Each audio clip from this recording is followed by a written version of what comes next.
नमस्कार दोस्तों, मैं आचार्य गौरांग शर्मा आज आपको बताऊंगा लाल किताब के अनुसार सूर्य खाना नंबर 4 का फल। सूर्य खाना नंबर 4 को लाल किताब लिखती है रेशम का कीड़ा। रेशम का कीड़ा जैसे खुद पत्ते खाकर पूरी दुनिया को रेशम दे जाता है, वैसे ही ये जातक खुद कम में गुजारा करके अपने परिवार के लिए बहुत कुछ करता है। ये खुद बातें सुनता है, सहता है, चुप रहता है, पर दुनिया को खुशहाल करके जाता है।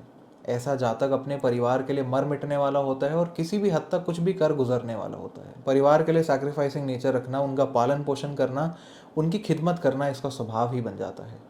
अपने बारे में सोचना छोड़ के ये अपने परिवार के बारे में सोचता है, दूसरों के बारे में सोचता है। इतना नेक दिल, दरिया दिल और रहनुमा हो जाता है ये जातक। ऐसा इंसान दूसरों की बातों को बहुत जल्दी दिल पे ले जाता है और तुरंत उस पर जवाब देता है, प्रतिक्रिया देता है। उससे अपनी इमोशंस को होल्ड बैक नहीं किया जाता। ये इसके लिए कभी कभी समस्या का भी कारण बन जाते हैं।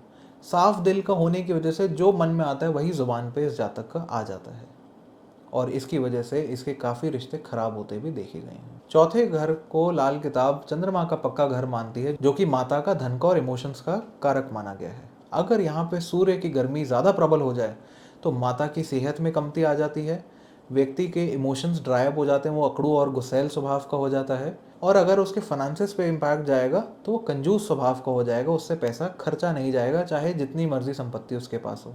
अमूमन तौर पे ये पैसा जोड़ नहीं पाते, कोई ना कोई खर्चे में या परिवार की पालन पोषण में ये उसको खर्च ही देते हैं।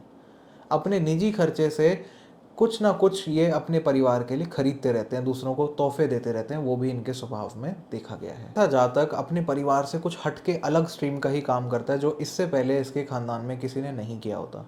या फिर ये अपने माँ बाप से दूर जाके, विदेश जाके या कहीं डिस्टेंस पे जाके काम करता है, जहाँ इसको तरक्की भी मिलती है। पर ऐसे जातक की किस्मत अपने माता पिता के चरणों की सेवा से ही खुलती है। ऐसे जातक के पिता का और माता का संबंध उससे काफ़ी गड़बड़ाया हुआ रहता है और जातक के दूसरे भाई बहन से उनका संबंध ज़्यादा अच्छा होता हुआ देखा गया है। या तो इसके माता पिता दूसरे भाई बहनों के साथ रहना पसंद करते हैं या जातक से दूर ही रहते हैं, उसके साथ रहना उनको फलता नहीं है। अगर यहाँ पे मंगल नेक हो तो आप एक भरे पूरे परिवार के सदस्य होते हैं, पर यहीं अगर ये मंगल बद्दी की तरफ हो, खराबी की तरफ हो, तो फिर आपका परिवार उजड़े चमन सा हो जाता है। बहुत ज़्यादा लोग नहीं रहते, लोग आपस में मिलते जुलते नहीं हैं, बिखराव आ जाता है, टकराव आ जाता है, दूरियां आ जाती हैं। ऐसा जातक लोगों को साथ लेके आने में, एचआर का काम करने में, एमएलएम मार्केटिंग का काम करने में बहुत रुचि रखता है। ऐसा जातक हमेशा जल्दीबाजी में रहता है, हड़बड़ाया रहता है, बोराया रहता है और अंडर प्रेशर होकर गलतियां करता है, जिसकी वजह से इसको डांट भी खाने को मिलती है। ऐसे जातक को पैसा कमाने का एक अलग ही जुनून रहता है, जो उसको मल्टीटास्कर बनाता है या एक समय पे 2-3 कारोबार संभालने का भी हुनर देता है। ऐसा जातक जबान का चस्का भी बहुत रखता है और अपने परिवार से छुपा के कुछ चीज़ रख लेता है और धीरे धीरे उसको अकेले में खाता है। शेयर करना इसको पसंद नहीं होता। आइए अब बात करते हैं कि ऐसे जातक को क्या कारोबार सूट करेगा। ऐसे जातक को टूर्स एंड ट्रैवल्स का काम या इंपोर्ट एक्सपोर्ट का काम, जो सी के रास्ते से किया जाता है या वाटरवेज से किया जाता है, या फिर क्लियरिंग हाउस एजेंट या फिर अनस्टिच्ड क्लॉथ का ट्रेड, या फिर इनोवेशन से रिलेटेड या रिसर्च से रिलेटेड काम इनको फलता है। डॉक शिपिंग या शिपिंग इंश्योरेंस भी इनके लिए अच्छी ऑप्शन है।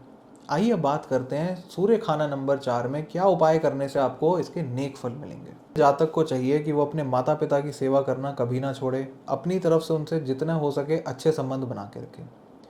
दूसरा, ऐसे जातक को चाहिए कि एक आज़ादी से पहले जो तांबे का सिक्का आता था जिस पर राजा की तस्वीर होती थी, उसको गोल्ड पॉलिश कराकर अपने गले में खाकी रंग के धागे में धारण कर ले।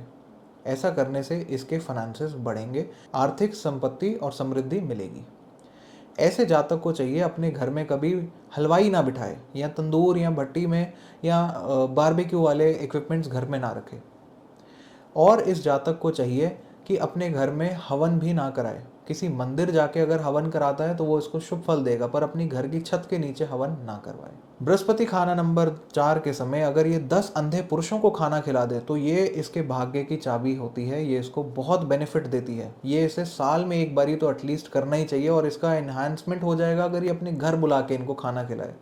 पर ये एक प्रॉपर मील होनी चाहिए जिसमें दाल, रोटी, सब्जी, चावल और मीठा ज़रूर हो। उनको पैसे नहीं देने हैं, उनको खाना ही खिलाना है। आशा करता हूँ ये वीडियो आपको पसंद आया होगा, अपने से रिलेट किया होगा। कमेंट सेक्शन में अपने रिव्यूज़ और अपने फीडबैक को ज़रूर शेयर करें और इस चैनल को सब्सक्राइब करना ना भूलें, ताकि और ऐसा कंटेंट हम आप सबके साथ शेयर करते रहें। मैं फिर कहूँगा दोस्तों कि किसी भी एक प्लैनेट को देख के पूरी कुंडली का निर्णय नहीं दिया जाता, तो किसी भी उपाय को करने से पहले अपनी कुंडली की प्रॉपर जांच एक उचित ज्योतिषी के पास जाके अवश्य कराएं। हरे कृष्णा।